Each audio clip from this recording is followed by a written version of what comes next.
አባታችን ተክለ ሃይማኖት እንደውም አንድ ጊዜ ገድላቸው እንደሚናገረው በእሳቸው ገዳም ይኖሩ የነበሩ ሁለት መነኮሳት ተነስተው ወደ ግብጽ ይሄዳሉ።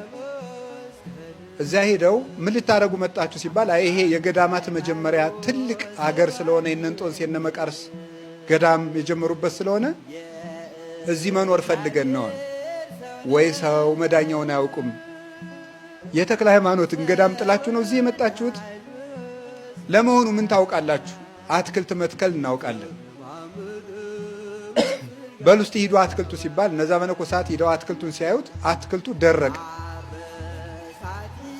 ስትመጡ ግን የተክለ ሃይማኖትን ገዳም አበምኔት አስፈቅዳቸዋል? አላስፈቀድንም።